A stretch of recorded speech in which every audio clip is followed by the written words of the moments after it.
Hello, and welcome to the Tiny Podcast Bicentennial Special. I'm your host, Ryan Ward, and today we're going to be talking about sports history in Manchester.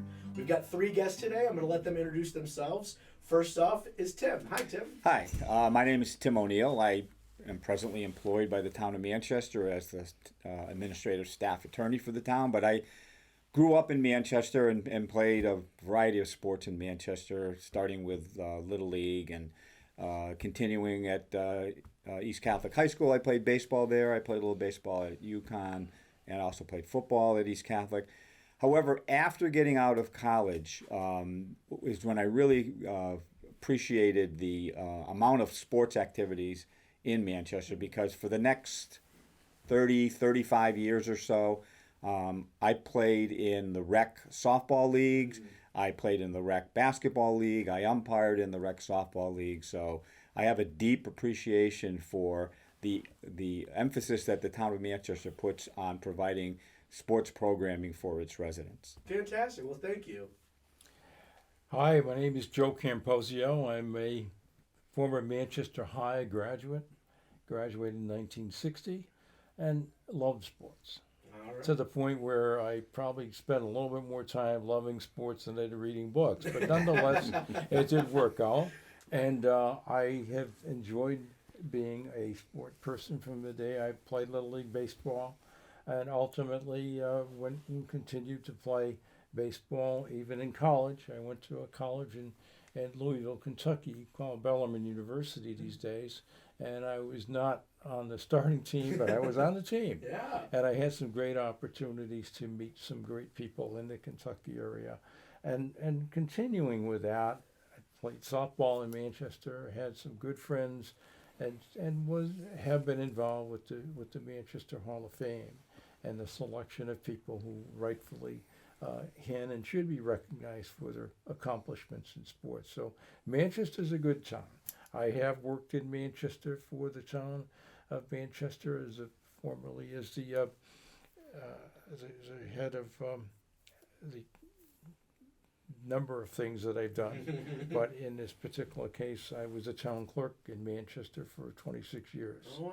And prior to that, I worked in the different public places and state-owned places. But it was a good opportunity for sports to meet people and to understand and see the benefits of the community and what it can and does do for people of athletic power. Fantastic. My name's Nate Agostinelli, graduated from Manchester High School, played sports in high school too. I was on the football team. Loved Manchester sports from the beginning. Of course, I was fortunate enough to view an awful lot of the sport activity in Manchester, which was before World War II and after World War II, which was really a very big high point. Most all of us were products of immigrants, and we had all kinds of teams that were the products of these immigrants were playing ball. We had the Italian Americans, the British Americans, the Polish Americans, the German Americans, the British Americans, and the Irish Americans. And the competition was fantastic, not only in the baseball, but the football and everything else. And my great interest in sports in Manchester continued. Oh, I also served as mayor of the town of Manchester. I served as comptroller of the state of Connecticut, and I wound up my career with 25 years as a bank president. And there's Steve Cassano, who was a former mayor, also state senator, came into my office one day. We were very good friends anyway. Earl Yost, who was a sports editor, wrote many, many articles for Manchester Sports and Manchester Herald, the Hartford Courant, and other newspapers. The three of us got together, and it was the idea we should start a Sports Hall of Fame. And that's what we did. We got together, we started the Sports Hall of Fame, and after we went through this very difficult period of the first 5 or 10 years of the Sports Hall of Fame, it became a staple in Manchester. Tim heads it up now and has done a great job for them, and we've been able to honor a lot of great people that have been very active in the sports in Manchester. Absolutely. That's it. Thank you very much, gentlemen. I really appreciate those intros. Thank you for being here, for talking about this. I think it's very clear, even here in Northwest Park, we've got the baseball fields here. sports are everywhere in Manchester. It's Yes. very prevalent. I see people playing basketball on every court any given day. I see people in the fields. We got cricket fields. So as somebody who witnesses it, at this time, it's still very prevalent. So thanks for helping keep the sports alive in Manchester. Tim, you had said that you had prepared a little kind of intro for us. What do you got for us? I thought maybe what we could do is kind of set the background of the town history and talk a little bit about how probably sports evolved in Manchester. Manchester, and it's interesting, obviously, that this is the 200th anniversary of the founding of the town of Manchester in 1823. During the 1800s, the Cheney brothers established a set of mills on the south part of town. Manchester became known as the Silk City, and it was a large employer, clearly the largest employer in the town of Manchester. And it attracted, as Nate Agostinelli indicated, it attracted large populations of immigrants, from Italy, from Poland, from Germany, from Ireland. And those immigrants settled in Manchester in distinct neighborhoods and worked at Cheney Mills. At the turn of the century, a lot of labor laws were passed in this country, which restricted, who could be working and at what age they could be working and what hours they could be working.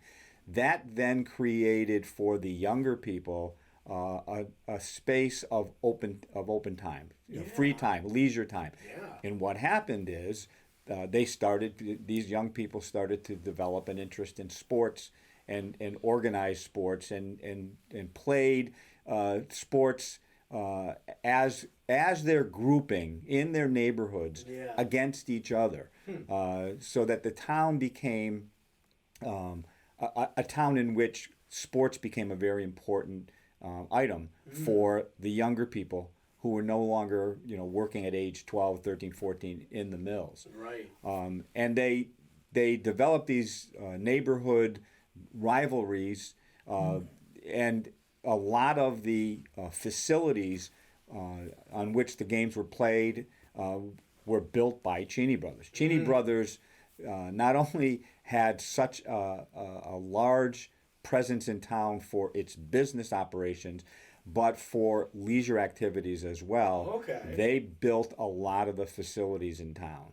Okay. So as you get into the 1900s, now you can see the sports emphasis in town, and you can see what is developing around town, and with the help of the Cheney brothers, the facilities that grew up around town. And Manchester got what I think is a pretty early start for other communities and municipalities in Connecticut of creating a foundation for sports to exist. One of the things Nate mentioned was the Manchester Sports Hall of Fame. The other thing that I want to mention before we start getting into some of the details is the fact that the Manchester Road Race, the 5-mile road race, actually 4.78-mile road race, which is held every Thanksgiving, is not only a national event, it's an international event. Yes. And it is one of the biggest days in Manchester, and it started in the 1900s, in the early 1900s, in the 1920s, with some high school runners who established the pattern of having a road race on Thanksgiving Day. Wow. So that just kind of sets the background, I think, for why sports evolved in Manchester. Yeah. And I think at this point, Joe and Nate can probably fill us in on some of the years in the 1920s, 1930s, 1940s, and 1950s, because I was born in 1951, so I could kind of carry it from there. Yeah, for sure. Well, yeah, Nate or Joe, is there anything you had spoken about in World War II time frame? Right. Was it kind of the same thing where it was the neighborhood, or by that point was it a little bit more established? No, it's pretty well neighborhood because there was a total lack of money back in those days. It wasn't like it is today. Right. And all the young people would play sports. Right. Everybody, good or bad, they played. And they used to use, the ball was wrapped up because it was falling apart. And when somebody took their ball and bat and went home, the game was over, that kind of thing. Yeah. But what happened after World War II, which was very interesting, Manchester exploded because most of these people that were sons of immigrants had served in World War II and had came home and started these ball teams and got into sports very, very heavily.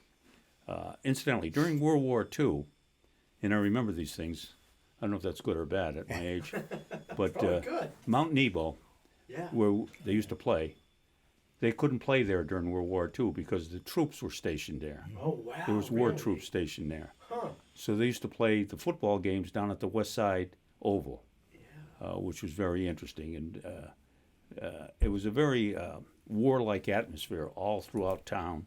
Interesting. You probably remember, Joe, when we used to have to block out the windows, so you couldn't see the lights. And we had Wow, yeah. somebody on top of where the police station is now, guard watching for planes coming over, and all these different kinds of things. But sports was the big, big thing. It was the easy way to let it out of you, to get that extra energy out of you. The folks did not have any money. They couldn't help you. Somebody said to me one time, "Did you play hockey?" I said, if I ever came home and told my mother and father I wanted to play hockey and buy some of that equipment, they would ask me to leave the house because it just wouldn't happen. So hockey and golf were out as far as that generation goes. Okay, yeah. Because of the monies and is not available. Wow, But that as we progressed, we had a basketball team, semi-professional. They used to play at the Manchester Armory on Friday nights, and it was a sellout every single night. You couldn't get in there. It was just a fantastic atmosphere. The town was caught up in sports. We used to play football games. I played semi-pro up at Mount Nebo at the time, and the stands would be packed. Yeah. Well, of course, this was all before television. Right. Once television came into being, everything changed. That certainly did too. So the crowds didn't come like they used to and whatnot. So it tapered off a little bit. But the desire for sports continued. Even today, they started the Little League and they started all kinds of other programs for sports. And I think both of you know it. In Manchester, we have a very sports-like atmosphere for young people if they want to play. Absolutely. And that was a lot of it. Joe, you might want to pick it up from there. Yeah. What I found to be very, very interesting, and mind you, my stepping into playing Little League baseball was in the mid 50s, but I got to see things really beginning to grow in the value of sports, in a sense of it made, I think, a wonderful opportunity for community engagement, for people to be friends of one another. Right. I mean, going to the point where I look at the rec department, and we had pitch softball that became organized some years later with sponsors. But prior to that, we had a team from each one of the playgrounds, and that really enhanced the quality of understanding and friendships that we had even within this town. Yeah. And if you go forward and look at the value of what took place with the many places that had mills and had places where they hired people coming here to participate and play baseball, let's say, and basketball.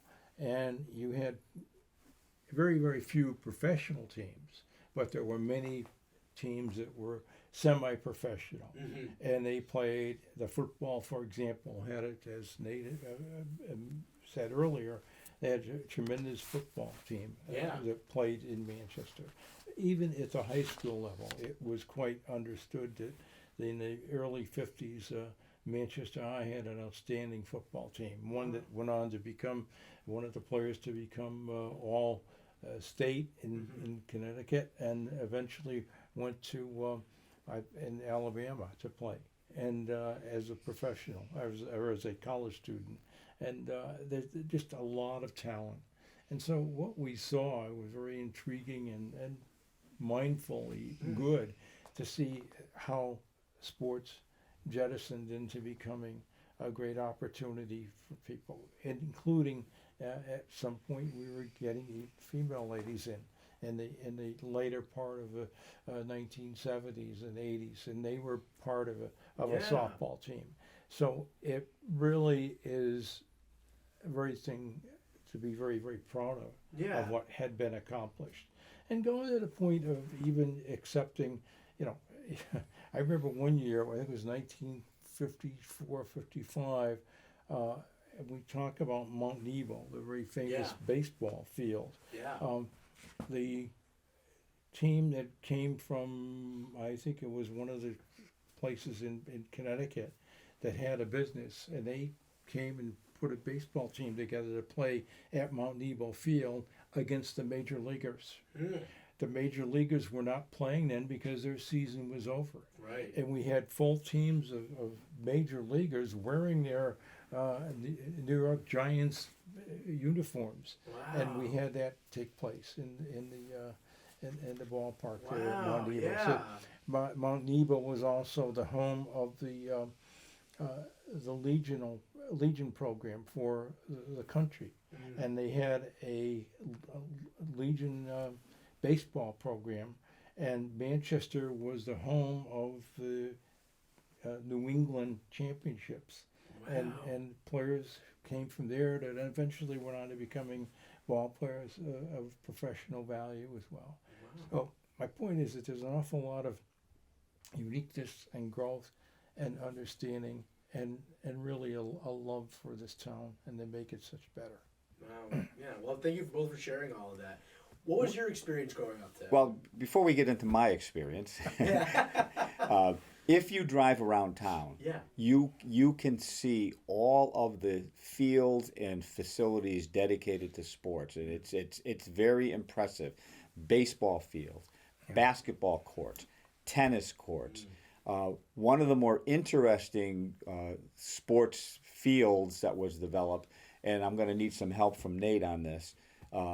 When they built I-384, they came through Manchester and the southern part of town. 384 runs out through to Bolton. What they did in creating that highway is they preserved what we know as Charter Oak Park. And Charter Oak Park has a softball field. It had multiple softball fields at one point. Basketball courts, tennis courts, soccer fields. And it was featured, I believe, Nate, in Time magazine when it was developed as really a unique development of a highway system which incorporated, recreational facilities, correct? Yeah, well, the planning director had to come up with a new concept where they cut off and you have all this inside part. He developed a way that could be used for sports, and the soccer team used it for years after that. Oh, interesting. Okay. Yeah. But I don't know if you want me to comment on. Yeah, go ahead. Well, what happened? The highway system came through, and we were very worried because it was cutting through Mount Nebo, Oh, okay. and what effect it would have. And we got a large sum of money for it. And everybody in Manchester had all kinds of different ways to spend the money, which is not unusual, by the way. Yeah. And fortunately or unfortunately, I was serving as mayor at the time, and I was still very sports oriented. So I got a hold of a friend of mine who was an architect, and I had him draw me up a sketch if we put ball teams down on Charter Oak Park, and he did. What's his name? Lamson. Alan Lamson. Yeah, he drew it for me. So, and then I had a press conference, and I released it, and I sent it out. And it caught on. Of course, I was in a position of a little bit of power, too, but we got it through for sports down there. And it was a nice place. But ever since then, it has evolved where better ideas than mine have really made that a first-class place down there. They come from all over. The surrounding towns don't have this, so they come to. If I can ask you that question, Nate, was it not true that in the early or late 50s, when that field was changed because of the highway there, and wasn't it recognized by the federal government as one of the unique and best fields for recognition of we had a games planning and so director on? that had a lot of good foresight. It was given an award too, I think. Yes, it was. Yeah. And, Okay. Tamsky was his name. But Charter Oak Park is really it's a gold star. It stands out in Manchester. Absolutely. Yeah. Yeah, I think that's probably one of the most popular parks in Manchester. And what happened it didn't infringe that much on Mount Nebo, so that Mount Nebo was able to continue to Right. play sports. In fact, our ball team was baseball field up there is one of the best in the state Yes. that they play up there. The Legion team especially was a good one. Yeah, so it sounds like Mount Nebo was very important to that kind of that infrastructure of sports. Well, it at was the the, time, the too. football teams, the semi-pro teams played there. Baseball was very, very big, Yeah. and Well, it was good they were able to keep the integrity of Mount it was Nebo. interesting. You know, one interesting little sidelight, and I don't know if I should even bring it up, but the British American team, which was playing in Manchester, they had a great team in semi-pro, and they were having the semi-pro finals out in Kansas, if I've not forgotten. And there was a fellow that was on the team, Dick Cobb, who was a very good friend of mine, black individual. He ended up sports director at Manchester High School before he retired. In fact, when he passed away, I was a pallbearer at his funeral. Well, they went out there and they were checking into the hotel, and they saw Dick there, and they says, "Well, he can't stay here." And it still chokes me up when I think about it. The whole team walked out, which was, I thought, fantastic. That is absolutely. Yeah, absolutely. I thought it was fantastic. That's the camaraderie. That is 100. That's what a team is. That's the way we were, because we were from all parts of Europe and all other places. Oh yeah. I don't think we had any this so-called racism or whatever you want to call it nowadays. You know, if we liked an individual, we liked him. We didn't care. Tall or short, color, anything else. And one of the greatest opportunities to enhance people living in the area, as we've experienced in Manchester, was to have friendship and understanding. And it really made a big difference in how we would do things. It's a melting pot. Manchester's a melting pot. It is. It is not. It is not just one group. It is.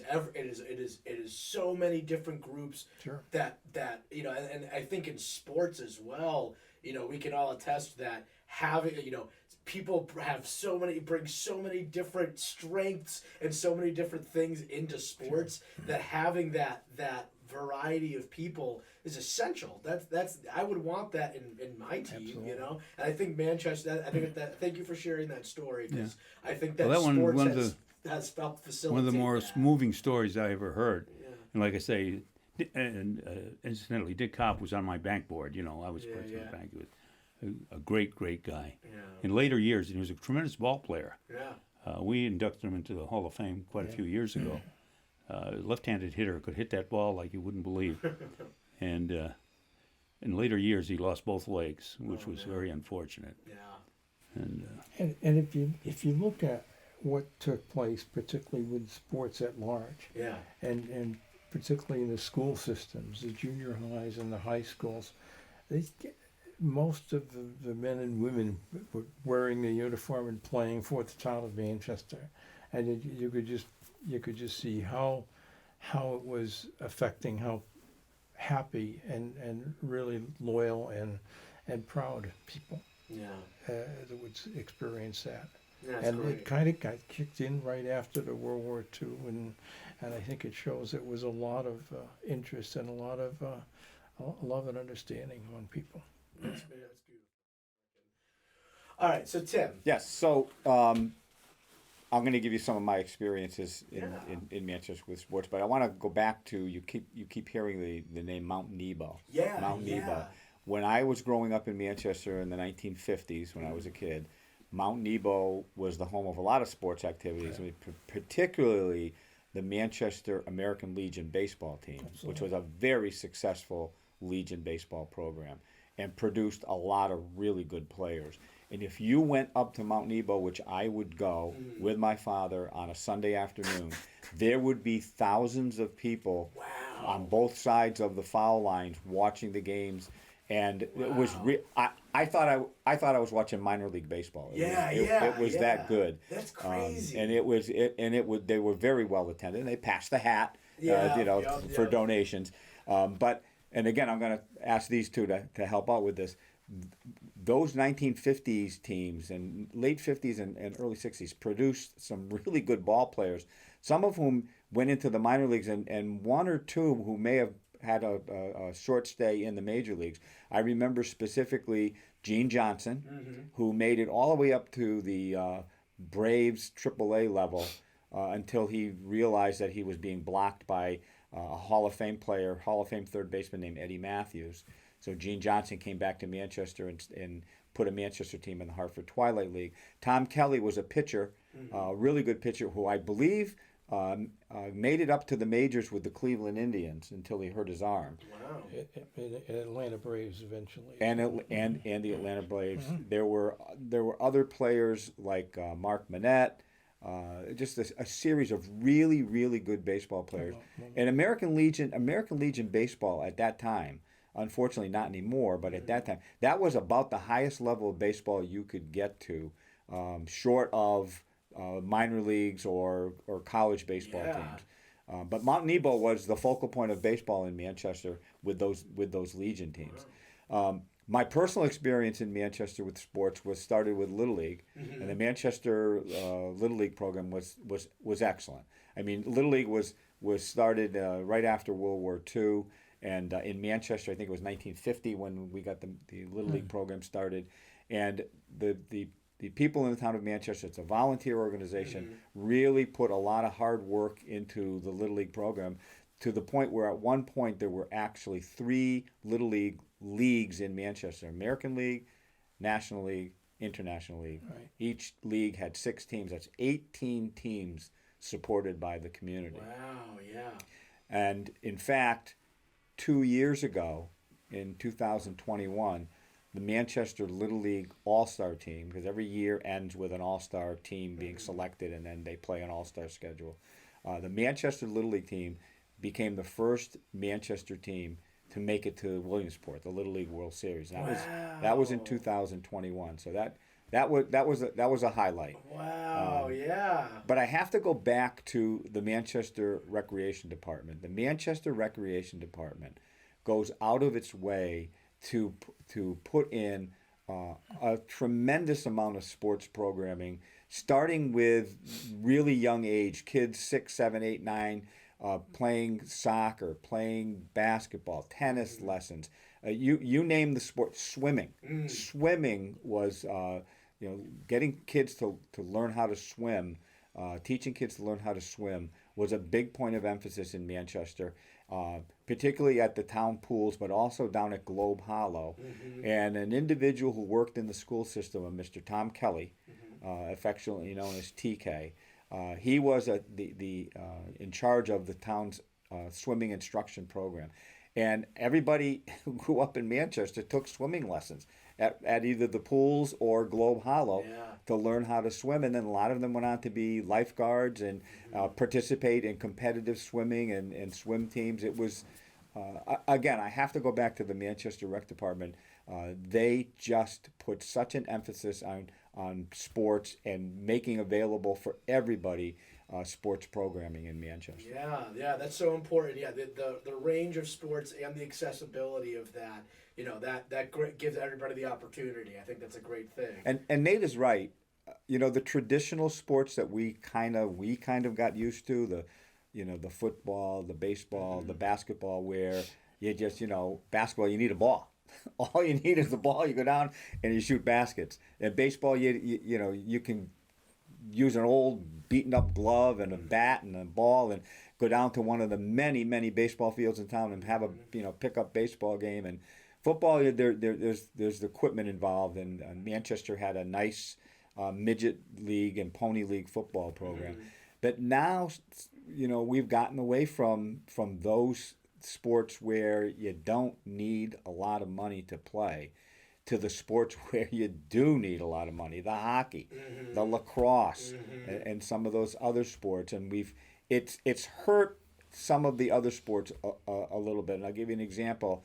Manchester Little League now only has 1 league, as opposed to the 3 leagues that I knew growing up. So, but on the other hand, you still have kids playing sports. They're just playing some of the other other sports. A little more varied. Right. Yeah. Exactly. Yeah. Exactly. Okay. Interesting. So have you guys also noticed that kind of shift and change from it being maybe kind of focusing on baseball almost, and then did you see that transition to other sports? What was that like? Kind of from going from Mount Nebo and thousands of people watching baseball games or football games to kind of all over the place. Well, I think as these sports grew in importance, like I used to caddy at the country club, Oh, okay. golfing, but unheard of for me to play golf. It just it just wouldn't happen. Yeah.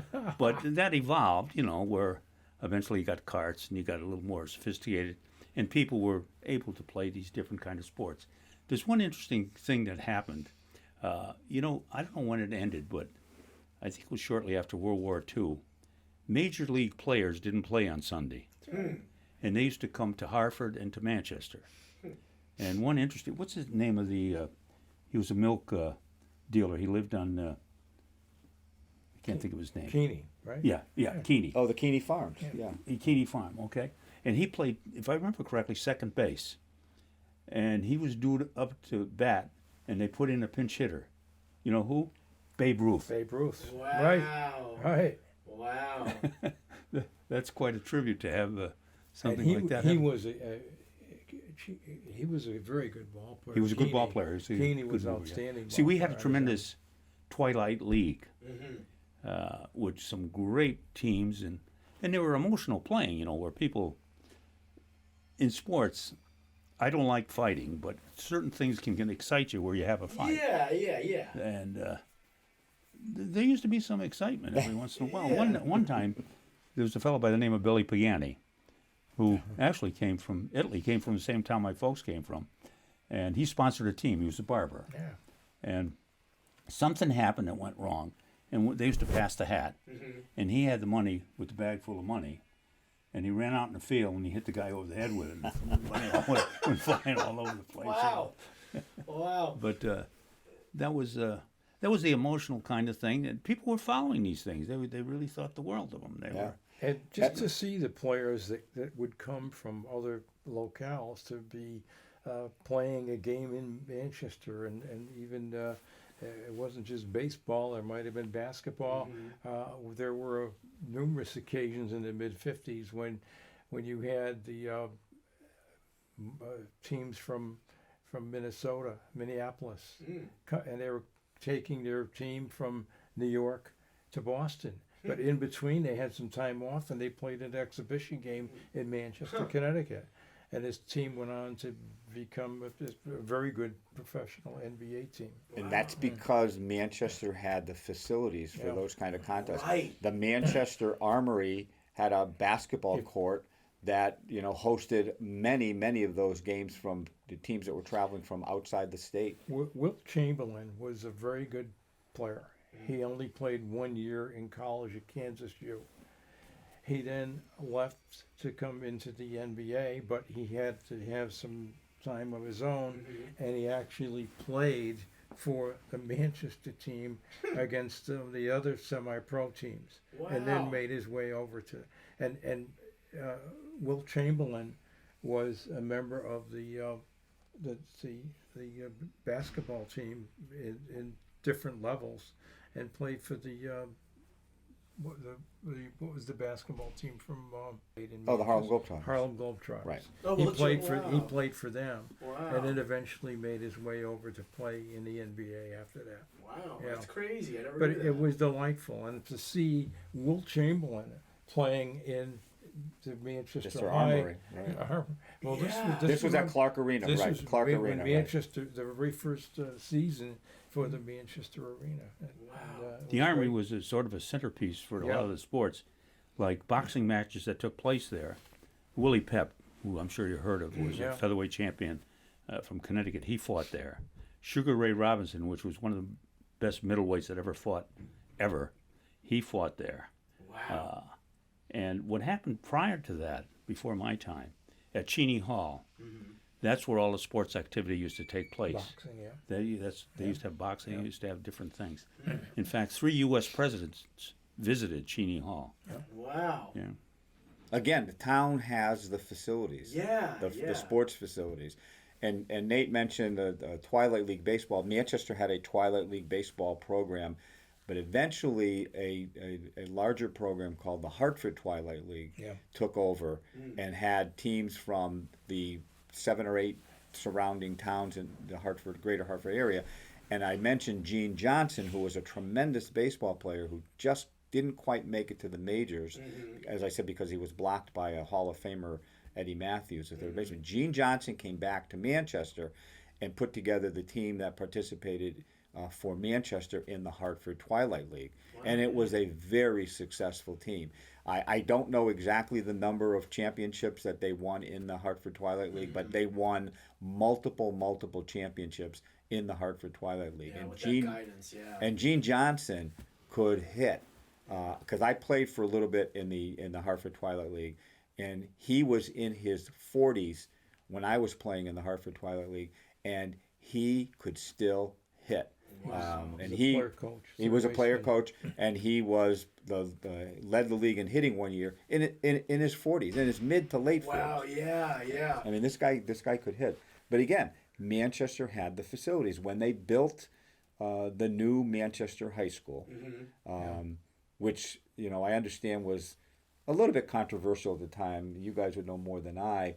The question was whether or not Manchester should build 2 high schools like a lot of the other towns did, or 1 high school, and the decision was made to build 1 large high school. And I think at the time it was the largest physical plant high school in the state, and the basketball gym, or the gym itself, was called Clark Arena, and it was one of the finest basketball facilities in the state of Connecticut. Wow. I think at its peak it could seat over 2,000 people in that arena. Yeah, and that's where Wilt Chamberlain showed up after he played in college. Yeah. So it hosted, Clark Arena hosted more than just Manchester High School sports. It hosted a lot of other sporting events. Wow, interesting, yeah.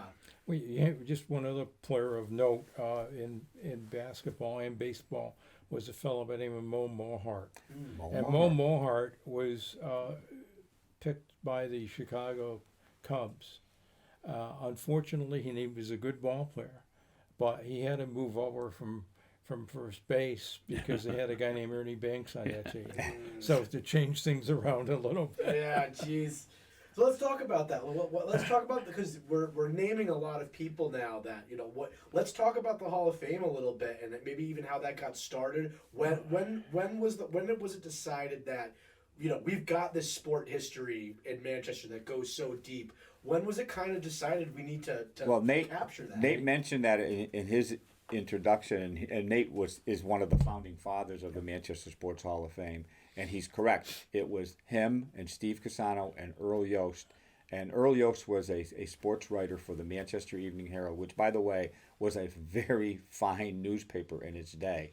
And everybody read Earl Yost's column because he just covered everything and everybody and everything about sports in Manchester. So when Earl and Nate and Steve got together in the late 70s and came up with this concept of let's have a Manchester Sports Hall of Fame, those were the three founding fathers, and that thing took off. And I think in that note, we have seen in recent years there's been a very understanding and meaningful relationship with women who play sports who are now recognized in the Manchester Hall of Fame for their accomplishments in various sports. Good. Well, one thing I'd like to say about the women, it was under the Nixon administration, which Title IX, is it? Title IX, correct, yeah. I think that's one of the greatest things that was ever passed. Yeah. And let me tell you, some of the greatest enjoyments I've ever had in watching sports is the UConn women's basketball team. Because really, some of the greatest moments I've ever had is just watching UConn basketball. Not only the men's, but the women who are just fantastic. So some of the names in the Sports Hall of Fame, we can start right there with, and I'm sure many people who either watch or listen to this would know, but maybe some don't know. Gino Auriemma is a Manchester resident. Oh, yeah. And Gino Auriemma is in the Manchester Sports Hall of Fame. Rightly so. Mike Crispino, who is a sports announcer for UConn Sports, is from Manchester. Yeah. and again, I'm going to ask my people to the right for a little help on this.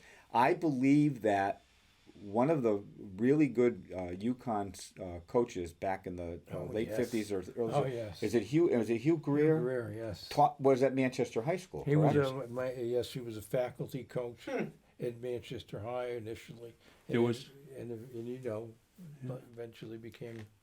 There was an announcer for the NASCAR racing. Oh, that too. He lived on Fairfield Street. He was a Yeah. good friend of my brother's, and I can't think of his name. Rick Berggren. What was it? Berggren. Okay. He was in my class, 1960, Manchester High. He was big. He was big Yeah. in NASCAR racing. Yeah. Really Interesting, yeah. Yeah, so if you, and if I had thought about it, I would have brought the pamphlet or program from our last Manchester Sports Hall of Fame induction, Yeah. which lists all of the members of the Manchester Sports Hall of Fame who have to have a connection to the town of Manchester in order Right. to be in it. And you would see some very, very famous names. Tony Lupian. Yeah. Tony Lupian was He played for the. Played the bigs. He played in the big leagues. And I forget what team he played for. a baseball player. Well, where would somebody? Because people are going to listen to this. Where would some? This is a physical Hall of Fame, correct? Is there a way, or is it a collection of records? It is a physical Hall of Fame with we don't really have we have a home, but not an easily accessible home. Okay. If you went onto the Manchester Historical Society website, you would find a link to the Manchester Sports Hall of Fame, and then on that link you would see all of the inductees in the Hall of Fame. Also, again, tribute to the Manchester Rec Department. If you go over to what and Nico helped me with this, if you go over to what I know is the Mahoney Rec Center, which has a different Leisure Labs. Leisure Yeah. Labs. Yep. You're going to see later on this year, the entire first, second, and third floor is going to be lined with portraits and pamphlets of the Sports Hall of Fame, pictures of members of the Sports Hall of Fame, kind of a history of the Sports Hall of Fame. Fantastic. Someday, I'm hopeful, and again, as Nate alluded to, money is always an issue. Manchester should have, in my opinion, its own Manchester Historical Museum. Now, the Historical Society tries to have that now, but if we were able to house it in one specific location that was more accessible to everybody, and there would be a wing in that museum of the Sports Hall of Fame, you would get a real flavor for sports in Manchester. Absolutely, yeah. It's an extensive history in Manchester, and I mean every branch. After doing this Bicentennial podcast and talking to both, I'm noticing connections between your history with sports and just every other, like the Cheenies. Everything. It is very deep. It's very connected. Manchester history is very connected, and it's so interesting. with the understanding that if you go back to the 20s, the 30s, and 40s up to the World War, there were men and women bowling and playing tennis, and we found photos of women basketball players for the Manchester High 1920 basketball team. Wow, yeah. And it's amazing the intensity and the interest that there is. Yeah. And we hope to be able to, in time, to continue showcasing that to the community as best we can. Absolutely. Yeah. Do you guys have any final thoughts on your either your own personal history with sports in Manchester or just anything you want to say? Maybe we can start on the left here with Well, as far as I'm concerned, I'm very, very proud of the part that I've played Yeah. in Manchester sports. Yeah. In all areas. The Sports Hall of Fame, of course, is one of the biggest achievements. But I was involved in a lot of other activities, actually helping to finance sometimes, raising money to try to get uniforms for the kids, and it was always an easy thing to do. By the way, Yeah. we had people in Manchester that owned businesses. We had a Matt Moriarty that he never had enough money to give to everybody. Nassau Arms always supported teams, and we had several people like that in Manchester that really supported these kids. Yes. And a kid loves to put a uniform on, you know. Yeah, yeah. But getting to Earl Yost for just a minute, he was a tremendous sports writer. Yeah. He didn't drink, he didn't smoke. He was clear cut. He used to go to the training camps, in spring. And of course, most of the players, like, well, I won't mention names, were pretty heavy drinkers, which always sort of turned him off. But Earl, what he did in his columns, which I think helped to make an awful lot of kids, he used a lot of names. And you could be bowling in the league, okay? And you had a good score, and you're only 12 years old, and your name appears in a paper. You run to your mother and father and everybody else is supposed to look at it. And he used names after names, which I think made it successful. His recall was unbelievable. He could recall almost in every single sport what that individual did and what he contributed. I had a great relationship with Earl. That's what Nate has mentioned is very, very important and critical to sports success in Manchester, and that is the individuals, and particularly the individual businesses that gave financial support. And the Moriarty brothers car dealership and fuel company was a very big supporter. Nassif Farms. Those businesses have gone out of business. They're passed on. Right now in town, we have the Devaney family with Highland Park Market, and if you go to Highland Park Market and you ask them for this, that, or the other thing, and particularly when it comes to sports, you got it. They're gonna support it. The inclusion of people of sports that want to play are very much respected, and it would be very helpful if we have a continuance of getting people involved, young people, and through whether it's a store in town or an organization, to get people aware of that, hey, I can play, I can be involved, and it's for men and women and people in various sports. And my hope and prayer is that we can see that happen and kind of evolve once again to bring people to be party to what we do. If anything, sports has changed. The attitude towards sports maybe has changed a little bit, but also I think we can still see with all the facilities that we're still maintaining, still keeping going. The Little League is like you said, had taken off. When we got to the Little League World Series, I think that's incredibly impressive. And I think that you guys helped. Your involvement helped shape that a lot. I just want to make one more comment. The beat goes on. I think the greatest thing that the United States of America has going for it, especially Manchester, Connecticut, is sports. Once you have a child and they enroll in sports, male or female, they teach discipline, they teach organization, they teach respect, they teach you how to live, and they teach you how to treat others. And I think it's a training period that every kid, if he has the opportunity to go through it, should go through it, because it's a great lesson. And my last personal comment is, with absolutely no pressure or suggestion at all from either me or my wife, I have 3 daughters who all, after college, settled in Manchester. I have 5 grandchildren who live in Manchester. And they came back to Manchester. My daughters came back to Manchester because they love Manchester. And all of their children, my 5 grandchildren, are all involved in Manchester sports. And that wasn't because we said, hey, you have to come live in Manchester. It's because they wanted to. Yeah, and that's a testament. And a lot of it has to do with the sports offerings in the town of Manchester. Yeah. Well, I want to thank you guys very much for being here today. Thank you for sharing all of your stories. I hope that everybody can take a little bit of that, home with them. They can carry that around with them when they're driving by the fields. Maybe they'll see it in a little bit of a different. It's not just a park anymore. Now that's history. Every one of those parks, every one of those fields is a piece of history where amazing things happened. There was a lot of passion, and on those fields, a lot of things going down. Sure. And I think you guys sharing that, I hope that people can continue that on. It's great of what was and what is. Yeah, absolutely. And like you said, and the beat goes on. And I hope that Manchester continues to support its sports teams and support its growth. Getting kids involved, getting kids moving, active as well. I think there's a lot of benefits to that. So thank you guys for sharing today and for helping us out and kind of get that message out. Thank you for having us. Thank you. Yes. All right.